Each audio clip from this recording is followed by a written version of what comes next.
Guys अगर आप DHA exam की प्रिपरेशन कर रहे हैं और आपके माइंड में एक सवाल है कि जो 2 साल का एक्सपीरियंस लगता है रजिस्ट्रेशन आने के बाद का लगता है या डिग्री आने का, क्योंकि कुछ लोग रजिस्ट्रेशन नहीं कराते हैं और वो जो है डिग्री कंप्लीट करने के बाद में एक्सपीरियंस लेना स्टार्ट कर देते हैं, कहीं पे जॉब करना स्टार्ट कर देते हैं और उसका डिग्री के हिसाब से उनके 2 साल कंप्लीट हो जाते हैं। लेकिन कुछ लोगों का जो है, जैसे कि उत्तर प्रदेश पीसीआई है, यूपी पीसीआई है, उसमें क्या है लाइसेंस देरी से आता है, लेट आता है, बहुत ज्यादा 1 साल भी लग जाता है।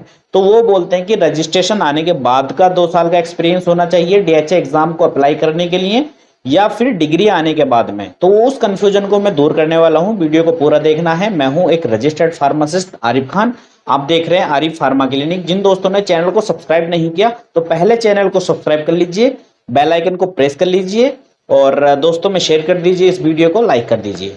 गाइज हम बात कर रहे थे यहाँ पर जो डीएचए एग्जाम की अगर आप प्रिपरेशन कर रहे हैं तो आप कंफ्यूज हैं, कहीं ना कहीं आप मुझे भी मैसेज करते हैं, जो लोग इससे फील्ड में हैं, जो डीएचए एग्जाम की प्रिपरेशन कराते हैं, मटेरियल देते हैं, तो आपको एक सटीक जानकारी नहीं मिलती कि जो 2 साल का एक्सपीरियंस होना चाहिए फार्मेसी के बाद वो रजिस्ट्रेशन आने के बाद का चाहिए या डिग्री आने का। तो मैं इसमें क्लियर कर रहा हूँ। हालांकि इससे पहले जो वीडियो बनाई है मैंने आपको उसमें बताया था कि रजिस्ट्रेशन आने के बाद 2 साल का एक्सपीरियंस चाहिए, बट कुछ लोगों का हौसला टूट जाता है क्योंकि वो तैयारी करना चाहते हैं, लेकिन कुछ लोगों का जो है रजिस्ट्रेशन बहुत ज्यादा लेट होता है, 2-2 साल तक, वो मायूस हो जाते हैं। तो उससे पहले वो वीडियो आपने जो देखी है पहली वाली, अब ये अपडेटेड न्यू वीडियो है, तो इस पे फोकस रखना है। आपका जो रजिस्ट्रेशन होना चाहिए 2 साल का वो डिग्री आने के बाद में चाहिए। मतलब जब आप डिग्री कंप्लीट कर लेते हैं, डिग्री पे जो इशू डेट होती है उसके बाद का 2 साल का एक्सपीरियंस होना चाहिए। आपकी जो डिग्री कंप्लीट हो जाती है, आपको इशू डेट मिल जाती है, जब डिग्री आती है उस पर एक इशू डेट रहती है, उसके बाद 2 साल का एक्सपीरियंस होना चाहिए। अगर 2 साल का एक्सपीरियंस है तो आप डाटा फ्लो में अप्लाई कर सकते हैं, डीएचए के लिए है जो है, फिर आप एलिजिबल हैं एग्जाम लिखने के लिए। ठीक, तो ये जानकारी इस वीडियो के थ्रू में दे रहा था। और गाइज अगर आप डीएचए एग्जाम की प्रिपरेशन कर रहे हैं, फार्मासिस्ट या नर्सिंग स्टाफ, लैब टेक्नीशियन, तो उसका स्टडी मटेरियल हम प्रोवाइड कराते हैं।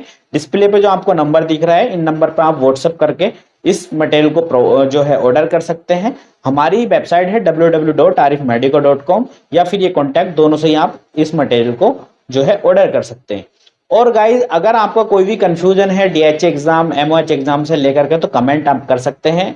और कुछ लोगों का ये भी मानना था कि भाई जो डीएचए एग्जाम है तो क्या इसमें जॉब मिलना पॉसिबल है, तो बिल्कुल पॉसिबल है, कोई प्रॉब्लम नहीं है।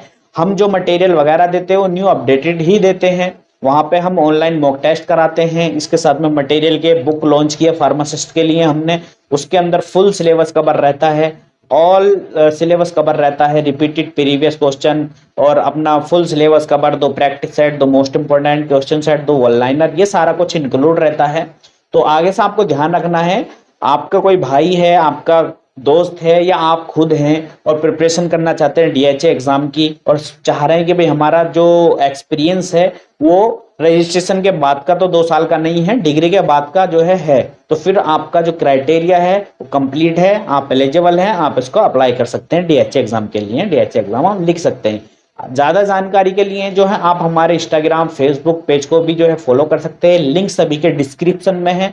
तो मिलते हैं किसी नेक्स्ट वीडियो में, तब तक के लिए जय हिंद, थैंक्स फॉर वॉचिंग।